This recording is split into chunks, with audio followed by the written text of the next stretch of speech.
Hey guys, welcome back to Total Tactics Football. It's Fran here, and I'm back with another kind of Game Week 11 cheat sheet and preview.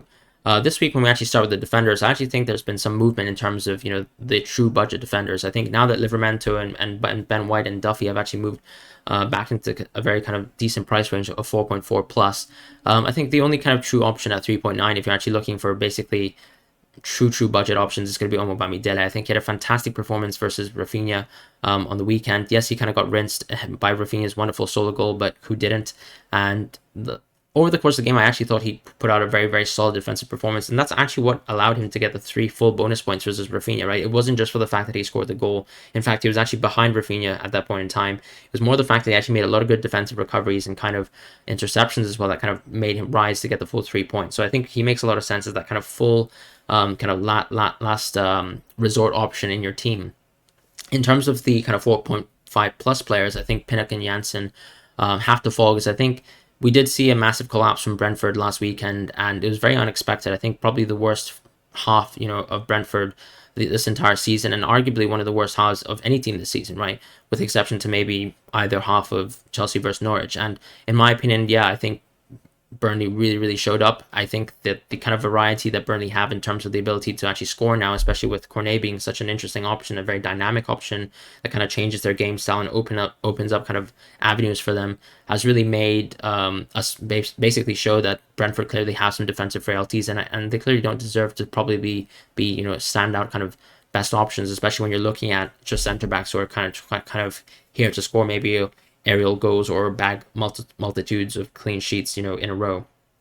With Cody, I think it's a similar thing where he's definitely less of an aerial threat. He's not exactly the largest central defender that you'll see around. And physically, of course, that's basically reflective of that. On top of that, I think, we've seen this Wolves side become a bit more transformative in the sense that they're much more attacking and actually consistently finding kind of goal scoring opportunities, not kind of grinding out these kind of defensive results.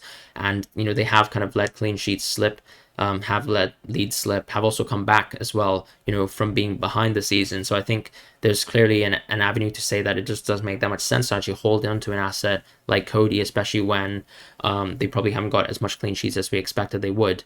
With Mitchell, I think he actually is the most interesting option here. I think he's quite a big differential, not because he's fallen from the rankings, but actually just because I think Crystal Palace's underlying defensive stats have been fantastic from an expected goals allowed standpoint. And you have to kind of give credit to the fact that I think Patrick Vieira has done fantastic things with this Crystal Palace side. Yes, I would say that their actual points this season, their actual kind of goals scored, goals allowed statistics don't look very good, but you have to factor in they have played Liverpool already, they have played City, they have played Chelsea, all the kind of toughest games that you could possibly play already, arguably.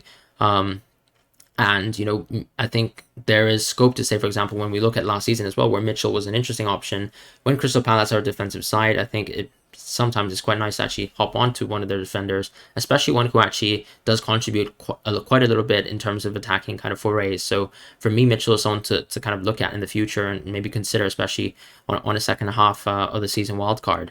In terms of the 4.9 to the 5.1 area of players, I have to say Reguilon rises. I think it really comes down to the fact that Conte has joined the side, and he once again makes a lot of Spurs assets become extremely interesting from this point forwards.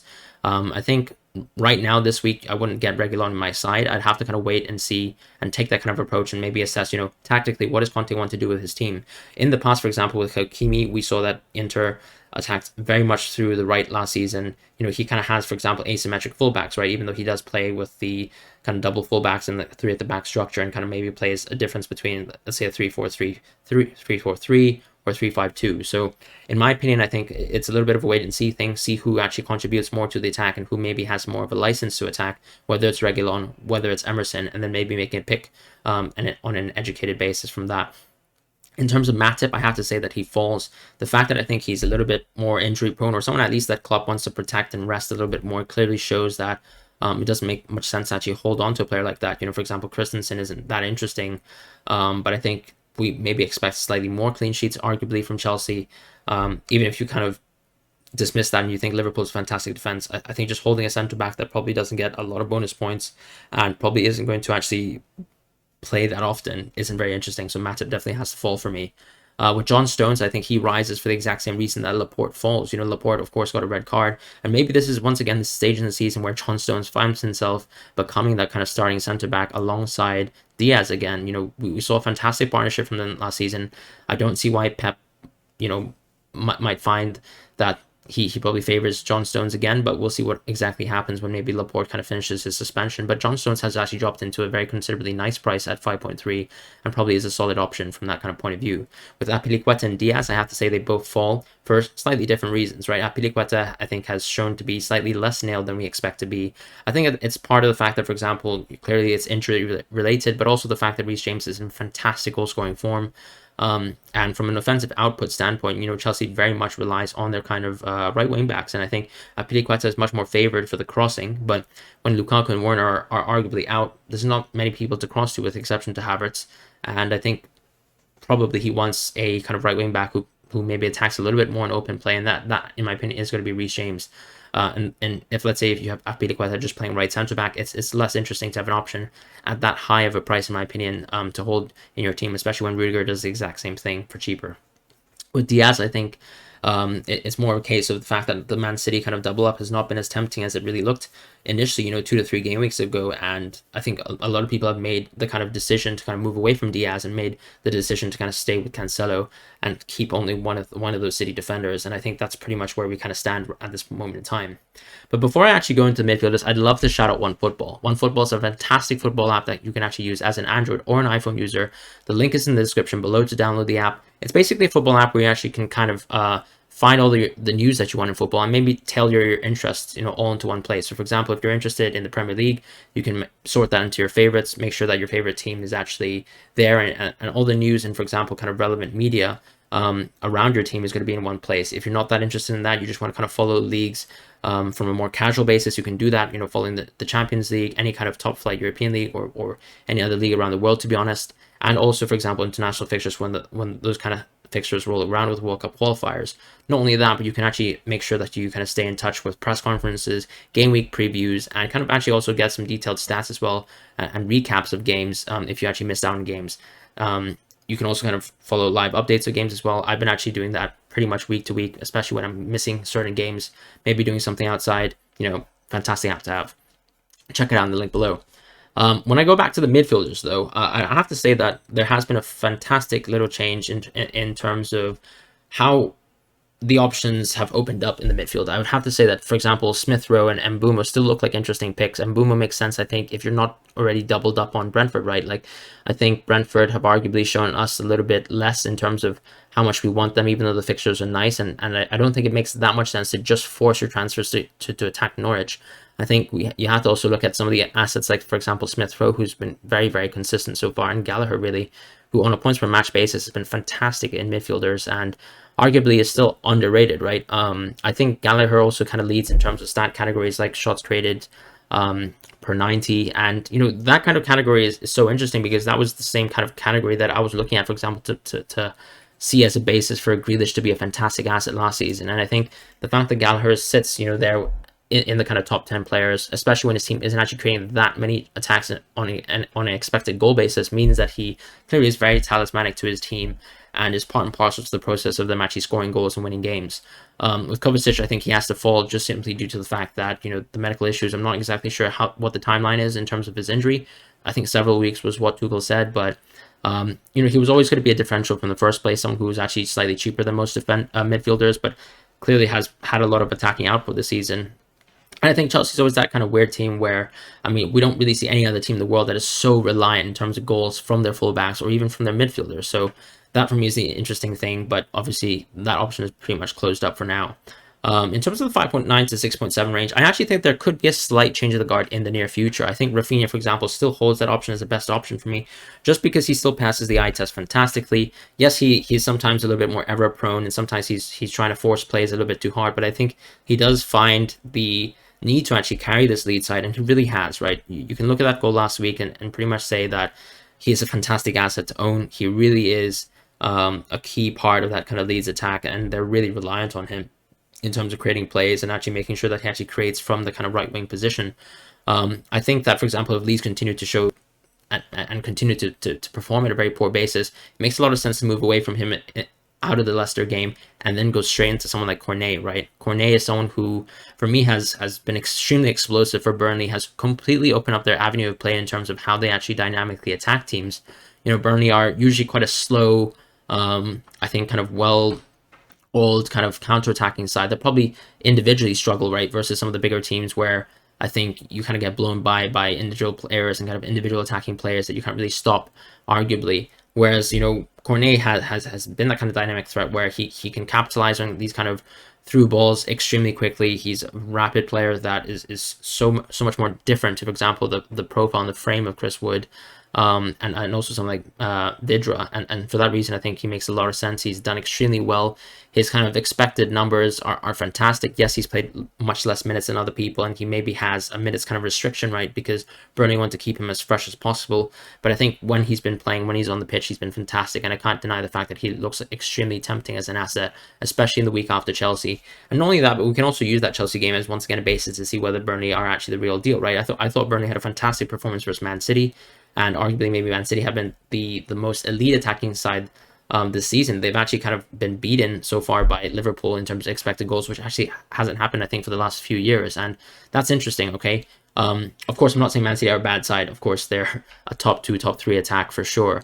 But that's actually the how interesting it is that I think Burnley, you know, avoided basically an annual thrashing of 5-0 and actually managed to kind of escape with a 0-1 loss where arguably Cornet could have scored in that game too. With Saka, I think he clearly rises because I think he's been part and parcel to the Arsenal counter-attack. The only interesting thing, of course, is going to be the fact that Smith Rowe is much cheaper than Saka, so I think it makes sense to actually stick with Saka at this moment in time. In terms of Bowen, though, I think he's also someone who's clearly on form, so someone who I deliberately picked in this list because he is in form. The fixtures are actually going worse for him, but arguably he could be maybe that kind of medium to long-term haul that you keep in your team. It could be a very strong differential. Can still, for example, contribute in games that are very tough, right? We've seen that West Ham have that kind of X factor from set pieces. He takes corners from the right-hand side and can definitely kind of continue to get these assist hauls. And we've seen that West Ham have, for example, you know, managed some very formidable results versus top teams. I wouldn't say he's a lock to kind of pick for now. I think Bowen is still going to be a differential that you probably look at and want to say that you want to pick him up in the near future. But I think I have to kind of respect the fact that he's had fantastic performances so far and hauls, and clearly has kind of dispatched Ben Rama in terms of a kind of goals efficiency perspective when you're looking at a West Ham midfield asset. In terms of Sarr, I think he has to fall because I think Watford have just been extremely disinteresting, bar that kind of game where they kind of blitzed Everton, arguably when he was off the pitch. So that for me is the kind of big detrimental factor of Sarr. I think he just hasn't been that interesting lately. I think Watford just clearly aren't building too many attacks. It hasn't really changed too much, I think, with a change in manager, other than basically that second half versus Everton in around 15-20 minutes where Everton collapsed. And with Greenwood, it's a similar thing where actually not only is he, you know, consistently starting games right now, he's actually kind of out of that starting 11, I think, in the Premier League, where I think if let's say United stick within this kind of back 3 structure, it makes a lot more sense to kind of look at players like Cavani and Ronaldo to pair up as a 2 up top. Even Rashford arguably is ahead of the pecking order there. So Greenwood kind of finds himself at an odd spot where maybe him and Pogba and Sancho are kind of looking for more opportunities to prove themselves, maybe in the Champions League. With Zaha, I actually think I have to rise him as a 6.9 to 7.7 player. I mean, Zaha clearly is, of course, a classic kind of FPL trap, right? Someone who you pick because he looks good in one game, and then arguably doesn't haul in a few games, and then when you actually drop him, he actually does fantastically well and managed to get a decent haul every season. You probably think, oh, I probably should have gone for Zaha at this point in time, but it's very hard to kind of gauge that. I still think that though Crystal Palace have actually found a very kind of nice little tactical kind of attacking structure, and I think Patrick Vieira has actually shown to be a very, very tactically astute coach as well. And I think Zaha clearly is a pivotal part of this Crystal Palace system alongside Gallagher. Just to think the price difference makes, you know, Gallagher that much more interesting and Zaha a little bit less interesting. In terms of 7.9 plus players, I have to say that Havertz is super interesting still. I think he, of course, let a lot of people down in the Norwich game when people kind of maybe even went -4 for him. But, you know, arguably, I think he's shown to be doing quite well in that kind of 9 role. And even though he hasn't really scored so far outside of the Champions League, I think he's done exceedingly well in terms of actually, you know, being in the right positions to actually support the play, and that's pretty much how he got the assist last week. Chelsea, of course, have a very kind of different avenue of play where the wing backs are basically midfielders, and the midfielders, honestly, all across the board for Chelsea contribute a lot because maybe the kind of role of the 9 in Tuchel's system is a little bit less offensive. It's not catered around him. Like, for example, the Inter Milan's kind of system was for someone like Lukaku, right? He clearly does play a little bit more of an assistive role in terms of the build-up play, and doesn't get involved in that kind of final third area where maybe, you know, some other Chelsea players are bombarding forwards and actually breaking spaces and kind of going between the lines, whereas Havertz holds a much more central role for the team. But I still think he makes a lot of sense to have this week. It's still a very nice fixture. We know Newcastle have been extremely susceptible at times, especially to a central threat. So I think Havertz makes a lot of sense this week. Grealish is someone who I actually have to follow, just simply because I think he's kind of suffering the blues of that a lot of wingers actually do when they actually come and join, for example, a Pep Guardiola side. We've seen it happen to someone like Mahrez, for example, who didn't have the best season under Pep, but he might thrive in a second season or later in the season at least. Just simply right now, I think, yes, the underlying numbers have actually been quite nice for Grealish, but I think from the eye test, it just doesn't seem like he's going to get that involved unless he's going to score kind of a curler from, you know, cut inside from the left. And I don't think that happens too often. It seems like Foden's so much more active in the system. It makes more sense to have Foden. Rashford is someone who I actually really like. I mentioned that he basically is a nice little pairing with either Ronaldo or Cavani, in my opinion, that he's been a fantastic super sub so far. And especially when I think maybe he gets to stake his claim as a starter later on the season, especially when that kind of fixture swing with the Norwich kind of game week 15 rolls around, makes a lot of sense to have Rashford at that point in time for me. When I'm actually looking at the forwards, though, I'd have to say that, for example, someone like ASM is extremely, you know, he just has been a little bit of a letdown, right? I think we've seen that, for example, when Wilson has come back to the team, that he's been much less involved in their play. They kind of play like a route one system where Wilson is going to be the focal point when they actually look for counterattacks, and it's just so much less touches for ASM to actually, you know, build. And I think when ASM was interesting was actually when he was a central threat, when he actually had the ball so often that he actually would create so many chances that his bonus points would actually be kind of through the roof, even though he didn't really actually contribute to goals or assists. There were some games where I think he actually got back-to-back 2 to 3 bonus points just from one assist, you know, which isn't actually very often for a striker. And that was simply due to the fact that he actually built so many attacks and so many clear-cut chances that he actually managed that. But I think now, especially with Wilson being that central threat and ASM kind of being moved out to the right a little bit, he's clearly not going to be that effective in games. I still expect, you know, consistent hauls from him, maybe every 2 to 3 games, but that's not explosive enough. That's not interesting enough from an FPL point of view, especially when we have such good kind of differential options with a lower budget, right, who are playing for these kind of mid-table teams and doing exceptionally well, such as Hwang, Broya, or even Tony, who hopefully can step it up, you know, over the next 2 fixtures. When we're actually looking at maybe higher up in the priority, I'd say maybe like Mope is someone who actually people looked at maybe as a replacement for someone like Antonio, as a little bit of a budget, you know, kind of increase, right? But I think, you know, the fact that he actually was benched, you know, as a tactical decision versus Liverpool shows that it doesn't really make too much sense to go for Mope. I think we've seen, for example, players like Duffy as well been dropped lately, and you know, if you're not a consistent starter for Brighton, I think it just doesn't make that much sense to actually open up your kind of your book to actually book in, let's say, Mope, when especially he's not starting consistent games. Yes, it might have just been a tactical adjustment for one game, but he still costs a decent amount of money, and it doesn't really make sense to actually put, you know, your money into him when an option like Hwang seems like much more nailed, or an option like Broya arguably is much more nailed. With Ings, I think I have to fall him just due to the injury reasons, but it's so much more interesting to actually talk about, for example, Kane and Ronaldo in this kind of time. I think with Kane, I think I have to say that he has to rise. I know he's looked terrible, honestly, over the course of the season, just hasn't really looked interested at all, but I think Conte is a manager who's always gotten the best out of his forwards, and we've seen that, for example, with Carlos Tevez in Juventus, even Jovinko at times. Any kind of attacking, maybe 10-player, or even midfielders have always had very, very strong kind of goals and assist numbers under Conte's system, and he always pretty much prioritizes his system to make sure that his kind of forwards are comfortable, and we know that he loves Kane as a player. I think there was actually some kind of detracting news where it seems like he wanted Dusan Vlahovic from Fiorentina to actually join the team, but for now, he has to deal with Kane. For now, I think he'll try to get the most out of Kane, especially to get results. We know he's a pragmatic manager, and I think, you know, Tottenham benefit much more with Kane on the pitch, and I think, you know, a healthy, effective Kane is what Conte will need, and I think it makes a lot of sense to kind of rise him from that kind of point of view. In terms of someone like Ronaldo, I think he has to rise, even though the fixtures, you know, over the course of the next 4 weeks, you know, before, you know, like right before that kind of game after Arsenal, and that kind of beautiful green fixture starts, it just makes no sense to really hold him. I think, you know, it does make sense to sort of move into him as a player, but it might actually make a little bit of sense to hold him, because you have the opportunity to kind of capitalize on that Watford fixture, which will be a huge differential versus a lot of kind of managers who probably will see Ronaldo out of their team this week, even though he had a fantastic haul, just due to the fixture kind of point of view.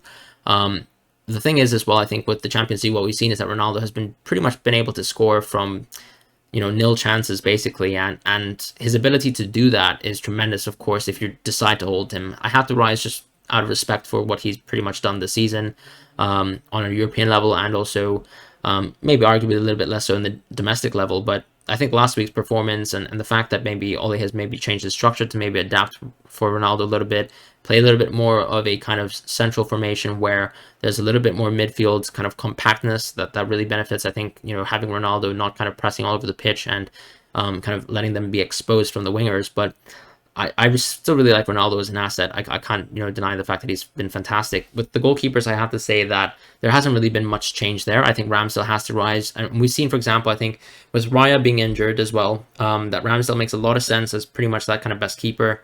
He was, of course, my kind of wildcard keeper, you know, on my kind of game week 7//8 kind of suggested drafts. And it just comes down to the fact that I think from the eye test, he seems fantastic as a keeper, where, you know, he's going to get those extra saves, those extra bonus points that are fantastic. I'm not saying that Arsenal are much better defensive side than Brighton. That's not the case. But I think we've seen that, for example, Sanchez isn't individually a fantastic keeper.